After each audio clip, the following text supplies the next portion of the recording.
Rebonjour. Donc maintenant, je vais vous expliquer comment la technique fonctionne. C'est quoi exactement, en quoi ça consiste. Donc, première chose qu'il faut comprendre à la base de tout, évidemment, c'est que le traitement comporte aucune torsion, aucun craquement, absolument rien de ça. Le principe de base, c'est sous forme de percussion mécanique. Donc, il n'y a pas de courant électrique, rien de ça, c'est juste des petits coups, des petites percussions. Moi, je détermine la force des percussions. Donc, je positionne cet appareil-là qui s'appelle le Pro-Ajusteur. Donc, cet appareil-là a été homologué en 1997 aux États-Unis. Ça a été développé par un Américain, Dr. Maurice Pichetano. Donc, je mets ça à un angle précis sur les vertèbres, un angle de 48 degrés. Pourquoi 48 degrés? Simplement parce que les facettes articulaires, qui est une partie des vertèbres, sont orientées de cette manière-là. Donc, je mets ça sur la vertèbre à un angle précis. Ça va faire des percussions mécaniques. OK?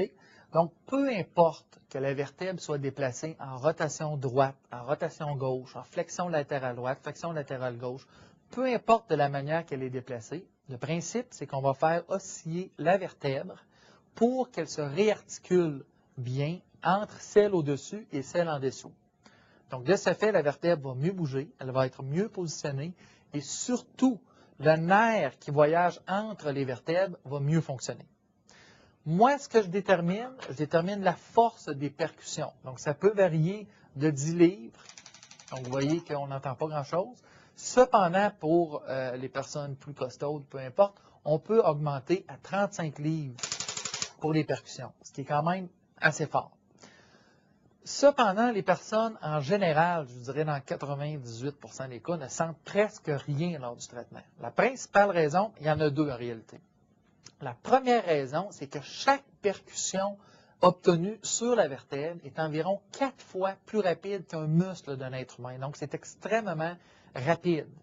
De plus, c'est extrêmement précis parce que c'est seulement ces petites pointes-là qui vont toucher la vertèbre d'une manière précise. On sait tous qu'en chiropratique, conventionnellement, on va utiliser la main qui est un contact beaucoup plus gros pour une vertèbre. Puis qu'on le veuille ou non, le traitement, la main, elle est moins rapide que la machine. Donc ça, c'est comme ça. Donc, le nombre de percussions, si je peux finaliser, qui vont sur les vertèbres, c'est pas moi qui le détermine. À l'intérieur de ça, il y a ce qu'on appelle un sensor piézoélectrique. C'est un sensor qui avait été développé par la NASA pour mesurer la résistance des matériaux. Donc, nous, on s'en sert en chiropratique pour mesurer la résistance des vertèbres. Alors, lorsque la vertèbre bouge 10 fois consécutive à son maximum, la machine va arrêter toute seule.